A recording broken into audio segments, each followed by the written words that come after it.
Hi friends, ఇది బోనాల పండుగ ఉత్సవ కార్యక్రమం పురాణిపేట్ జగిత్యాల వారిది.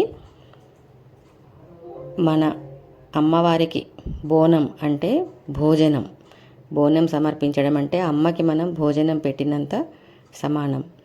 సో మన ఆచారాన్ని బట్టి కొంతమంది ఏమో బెల్లమన్నం తీసుకొస్తారు, కొంతమంది తెల్లన్నము, తోటకూర కర్రీ, చింతపండుతో చేసినటువంటి గుజ్జు పులుసు, ఇలా రకరకాలైనటువంటి పదార్థాలు ఎవరి ఆచారం ప్రకారం వాళ్ళు వండి తీసుకొచ్చి అమ్మవారికి అలంకరించినటువంటి పాత్రలలో పసుపు, కుంకుమ, వేప కొమ్మలతో అలంకరించినటువంటి పాత్రలలో వేసి దానిపైన మళ్ళీ వేప కొమ్మలు అవన్నీ కట్టుకొని గుడి దగ్గర నుంచి అలా వీధులలో తిరుగుతూ మళ్ళీ గుడి దగ్గరికి వచ్చి అమ్మవారికి ప్రసాదం పెట్టడం ఆచారం, ఆనవాయితీ.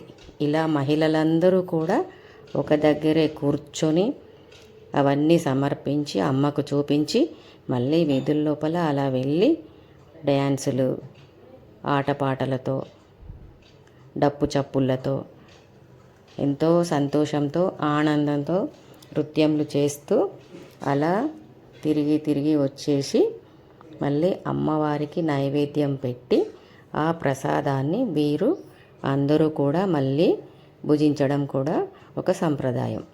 ఈ ఆషాఢంలో బోనం సమర్పించడం వల్ల మనకి ప్రకృతి నుంచి వచ్చేటువంటి మార్పులతో ఏదైతే కాలం మారుతుందో ఆ మార్పుల వల్ల వచ్చే రోగాలను అరికట్టడానికి అమ్మకు మనం భక్తితో సమర్పించేటువంటి నైవేద్యం.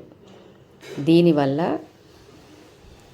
అంటు రోగాలు రాకుండా కలరా, మశూచి, వైరల్ ఫీవర్స్, అమ్మవారు ఇవన్నీ ఏవి రాకుండా కూడా మన పిల్లలని, మన కుటుంబాన్ని, మనల్ని చాలా జాగ్రత్తగా కంటికి రెప్పలా కాపాడుకుంటుంది మన అమ్మ.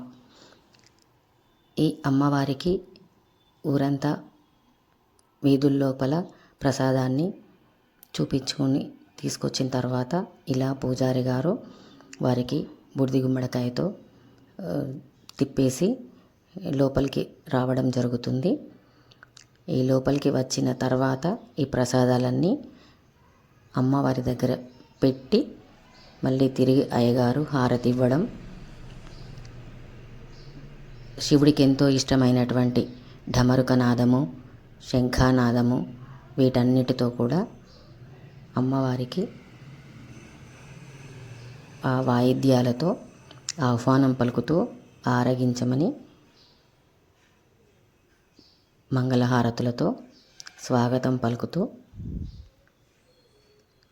ఎంతో సందడిగా చేసుకునే ఈ బోనాల పండగ మహిళలందరికీ ఓ ప్రత్యేకత సంతరించుకుంటుంది.